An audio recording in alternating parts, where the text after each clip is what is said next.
Buonasera, ben ritrovati all'appuntamento con l'informazione di prealpina.it. Apriamo con la notizia che da questa mattina monopolizza i siti di informazione di tutto il mondo. È morto questa mattina a 86 anni Silvio Berlusconi. I funerali saranno celebrati mercoledì alle 15 nel Duomo di Milano.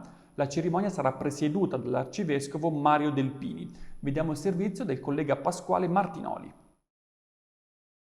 L'Italia è in lutto per la morte di Silvio Berlusconi. La notizia ha suscitato profondo cordoglio non solo nel mondo politico. Tra i primi a manifestare la vicinanza alla famiglia del Cavaliere è stato il fondatore della Lega, Umberto Bossi, che ha detto Berlusconi è stato come un fratello. Il presidente della regione, Attilio Fontana, ha quindi parlato di persona dotata di grande umanità. La giunta regionale ha osservato questo pomeriggio un momento di raccoglimento in ricordo appunto di Berlusconi, e lo stesso farà domani il Consiglio regionale. Tanti anche i ricordi che legano Varese e Forza Italia a Berlusconi. Nel 2012 la città fu tappezzata di grandi manifesti con lo slogan "Torna Silvio", e 2 anni più tardi Piero Galparoli presentò in Consiglio comunale la richiesta di conferire a Berlusconi la cittadinanza onoraria.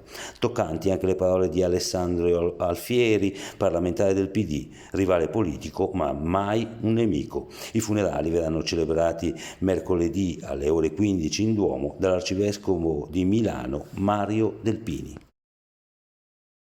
E sempre sulla morte di Silvio Berlusconi, uomo politico, sentiamo il commento del direttore di Prealpina, Silvestro Pascarella.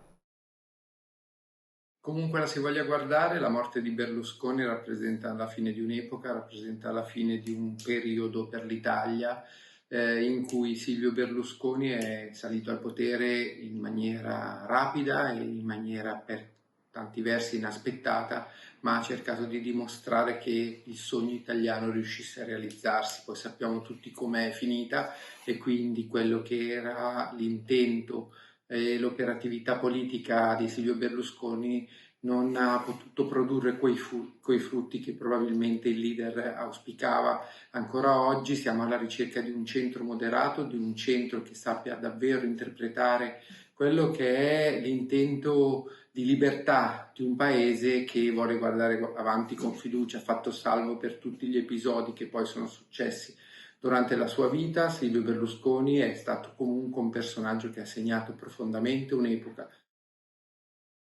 Passiamo alla cronaca. La Corte d'Assise del Tribunale di Busto Arsizio ha condannato a 30 anni di reclusione Davide Fontana, accusato dell'omicidio di Carol Maltesi, uccisa l'11 gennaio dell'anno scorso. La sentenza è arrivata al termine di una lunga camera di consiglio.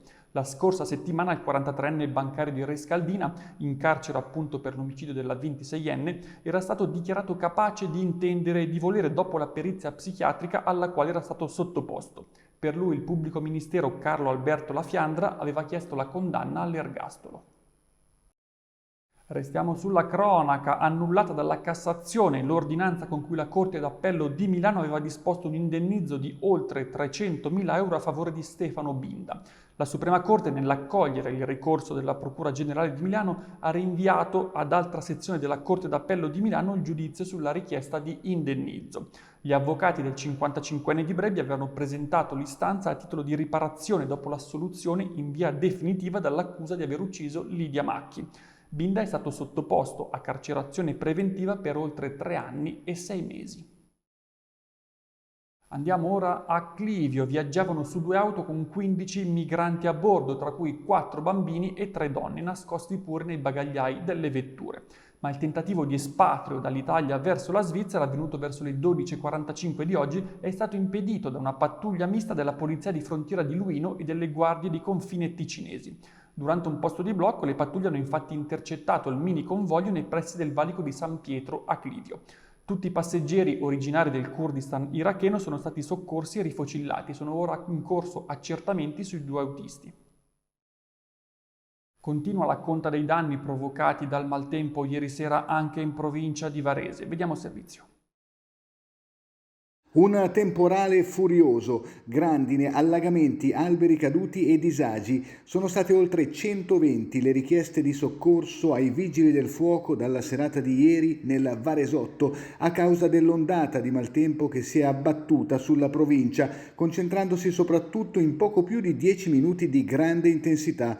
A proposito di allagamenti, ieri sera intorno alle 10 l'acqua ha letteralmente invaso il piazzale dell'autogrill di Castronno lungo l'autostrada A8, dove alcune auto sono rimaste intrappolate. I vigili del fuoco hanno cercato di far defluire l'acqua e aperto un varco su una zona adiacente alla stazione di servizio per consentire l'uscita dei veicoli. Questa mattina erano ancora impegnate sul territorio provinciale 10 squadre dei vigili del fuoco per operazioni di taglio piante, messa in sicurezza di tetti e sistemazione di aree colpite da allagamenti. L'allerta temporali permane stasera e domani.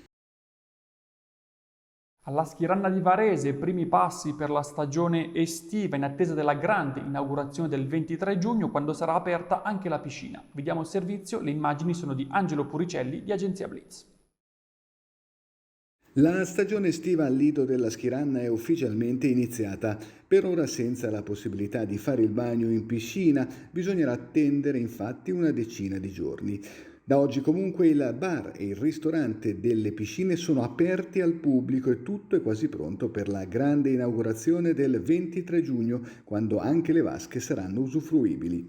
Non è ancora tutto come lo avevo immaginato, ma finalmente ci siamo e dopo 2 mesi di lavori posso presentare la nuova veste del Lido della Schiranna, dice Patrizia Meazza, socia della Filbar SNC, che ad aprile si è aggiudicata il bando di gestione del Lido della Schiranna e dell'Isolino Virginia. I lavori alla piscina sono già stati finanziati dal comune per circa 29.000 euro e affidati. Si tratta di un paio di giorni di interventi per rifare la copertura delle vasche e rimettere in funzione gli impianti. Infine lo sport, basket, colpo di scena, si separano le strade della pallacanestro Varese e di Mike Arcieri. Vediamo il servizio realizzato da Giuseppe Sciascia. L'Opeggio Metis perde l'architetto del suo mercato proprio nella fase embrionale della campagna acquisti della stagione 2023-24. Confermata l'anticipazione sulle pagine cartacee di Prealpina di lunedì 12 giugno, Mike Arcieri ha firmato il contratto proprio ieri, domenica 11, con l'Allianz Trieste, formazione di A2, dove il richiamo di una proprietà americana lo ha indotto a spostarsi dalle Prealpi, dove era in scadenza di contratto. Nulla di particolare nel divorzio da Varese, semplicemente una questione di affari, business is business per quanto riguarda la mentalità americana del dirigente italo-statunitense che ha preferito la proposta pluriennale del club giuliano, soprattutto con la possibilità di essere il primo frontman rispetto a Varese, dove comunque sarebbe stato sempre in subordine Luis Scola. Sicuramente una notizia preso di sorpresa la società biancorossa che ha appresa proprio dalle pagine di Prealpina, quindi è ancora presto per valutare eventuali sostituzioni del miglior dirigente della stagione 2022-23. Questa è l'ultima notizia, l'appuntamento con l'informazione di prealpina.it torna come sempre domani alle 19, una buona serata.